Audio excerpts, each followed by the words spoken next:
கசப்புகள் சில சலசலப்புகள் இருக்குது. அவர்களுக்கு ஒரு சந்தோஷம். ஏனென்றால் ஆட்சி வருவதற்கு முன்னாக அவங்களுக்கு வந்து சில கோரிக்கைகள் இருக்கும், சில தேவைகள் இருக்கும். அந்த தேவைகள் ஆட்சி அமைந்தவுடன் சில பேருக்கு அது பூர்த்தி அடைந்திருக்கும், சில பேருக்கு அது பூர்த்தி அடைந்தாமல் இருந்திருக்கும். பூர்த்தி அடையாதவர்களுக்கு அது ஒரு மன வருத்தம் இருக்கும்.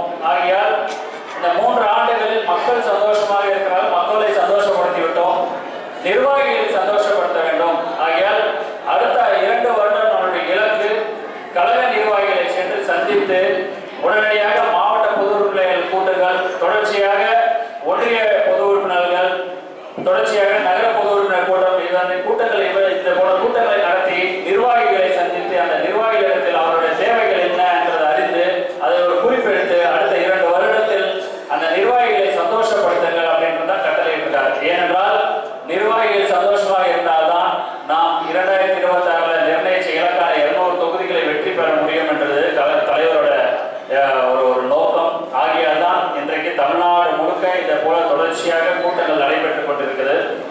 ஏற்கனவே பெண்கள், நான் சொன்ன மாதிரி மக்கள் வந்து சந்தோஷமா இருக்கிறதுனால பெண்கள் மத்தியில் அதிகமான வாக்குகள் இந்த வந்து நாடாளுமன்றத்தில் நமக்கு வந்து அறுவடையாயிருக்கு. ஆனால் பாஸ்கர் சுந்தரமண்ணன் சொன்னது உண்மை. நாடாளுமன்ற தேர்தலுக்கும் சட்டமன்ற தேர்தலுக்கும் வேறுபாடுகள் இருக்கும்.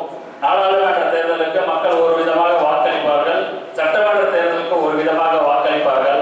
இருந்தாலும் கிராமங்களில் அனைத்து மாவட்டங்களிலும் சென்று ஆய்வுகளை நடத்தி இன்றைக்கு திட்டங்களை மக்களிடத்தில் கொண்டு போய் சேர்த்து கொண்டிருக்கிறார். அவருடைய முயற்சியில் எந்த அளவு செய்ய முடியுமோ அவரும் உழைத்துக் கொண்டிருக்கிறார். இவர்கள் 2 பேரும் அதிகமாக உழைக்கிறார்கள். நாம் நிர்வாகிகள் அனைவரும் நாமும் அவருடன் சேர்ந்து இந்த நகராட்சியில் பார்த்தீங்கன்னா நிறைய சீனியர்ஸ் இருக்கீங்க, முதியோர்கள் இருக்கீங்க, கழக முன்னோடிகள் இருக்கீங்க. இப்போ சின்னவர் அவர்கள் நமக்கு வந்து உறுப்பினர் சேர்க்கை அறிவித்துள்ளார்கள். என்றால் பல பேர் பல கட்சிகளை உருவாக்கின்றாங்க, புது கட்சிகள் வந்துட்டு இருக்குது.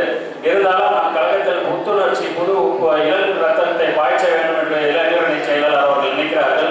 ஆகையால் இளைஞரணி உறுப்பினர் சேர்க்கையை தீவிரப்படுத்தி அதிகப்படியாக இளைஞர்களையும் கொண்டு வர வேண்டும் என்று இந்த கூட்டத்தின் வாயிலாக உங்கள் அனைவருக்கும் கோரிக்கை வைக்கிறேன். ஆகையால் இந்த கூட்டத்தின் வாயிலாக வரப்போற தேர்தல் மிக கடினமான தேர்தல். அந்த தேர்தலை வந்து நாம் சுலபமாக நினைக்க வேண்டாம். அந்த தேர்தலை மிக கவனமாக களம் காண வேண்டும்.